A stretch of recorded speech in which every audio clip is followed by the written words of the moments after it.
Tomorrow you have a concert here in Grand Hall, and you've just finished the rehearsal for the concert for tomorrow. And what are your impressions of the rehearsal?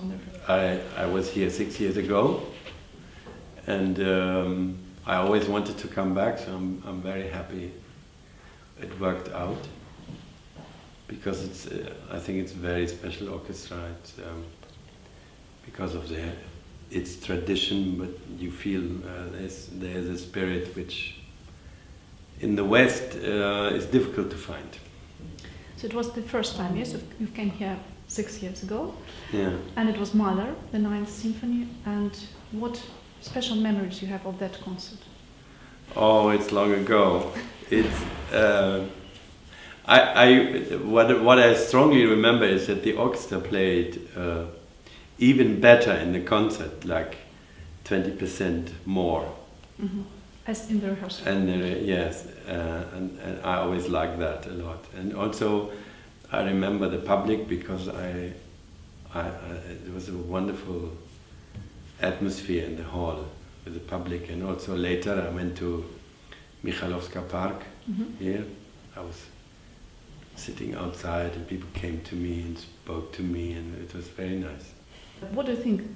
Do you think the orchestra, every orchestra has its own special sound, special manner of playing? Yes, of course. I mean, Concertgebouworchester and Vienna Philharmonic, of course, also because of the hall they play in. You know, I mean, all their lives, it's these two fantastic halls. But on the other hand, I noticed, you know, like other orchestras in the West, they become even more similar. Mm-hmm.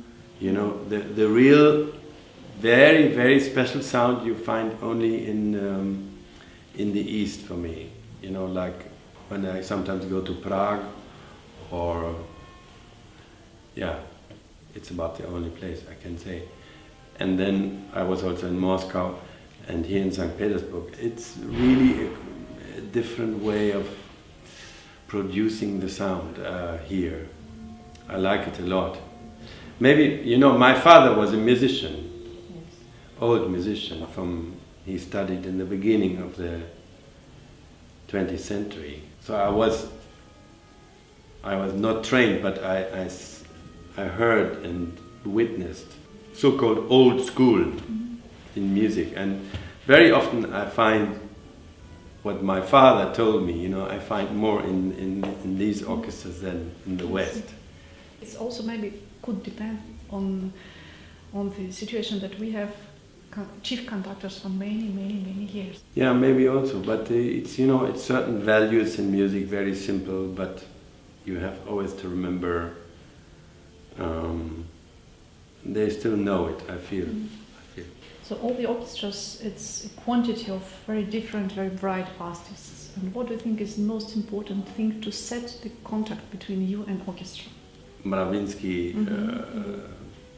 tried out many things, and then Temirkanov also tried out many things, and it's a very special setup, how the orchestra sits on stage. And I have to get used to that a little bit. But you can sense they feel each other, they hear each other, they work very well as a group. They work very well. I want always to work with what I hear, you know. I don't have a fixed idea and they have to play like, you know, everywhere as I would go, you know, especially with Shostakovich also. So I listen, I also listen what they do, and try to react and work with that, and that's very important to me.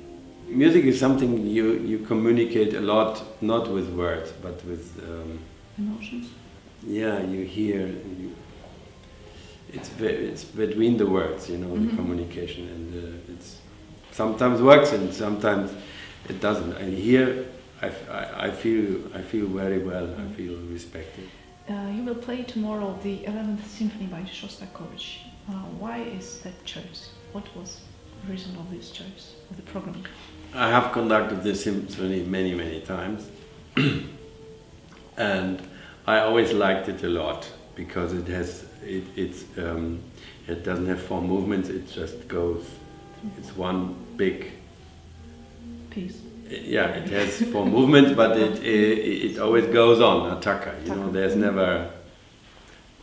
I like these kind of pieces. I know about the political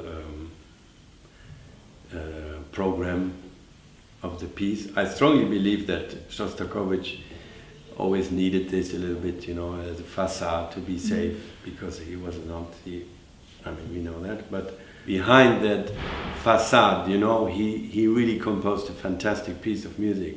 You know, the way he uses certain things and they come back, and you know, the whole thing, how the piece stays together. And to come here and do it kind of, you know, 500 meters from the place where it happened, it's very special to me.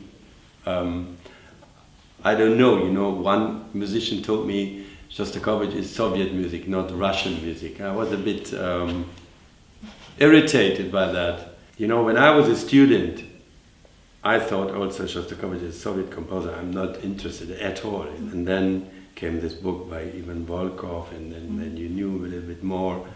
And more that because I'm not Russian, of course, I'm looking at it from a distance. Maybe for me it's easier to see only the music and not so much to know about the program around it. Yeah, I find his music absolutely fascinating, and I hear a lot of loneliness and fear also, and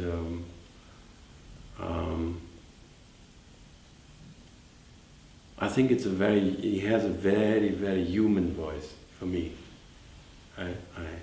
Behind the facade, you know, you have to look behind, here behind. Composers, artists in general, but especially composers, they're hiding secrets in their music, things they would never talk about because, first of all, they cannot, because it's no words, it's music, but also they're hiding messages in, or thoughts or special things in their music, because it's the best place to hide it, because everybody can see it, but nobody, you know.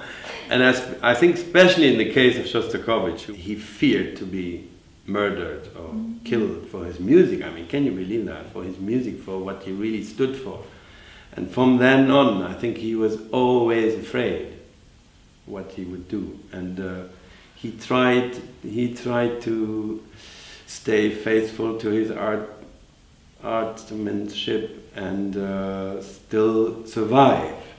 You know, he never wanted to leave the Soviet Union. He could have done that, I think. But it was his home, and I think we cannot imagine how difficult it must have been for him. So he kind of, I think, put all his struggles into his music.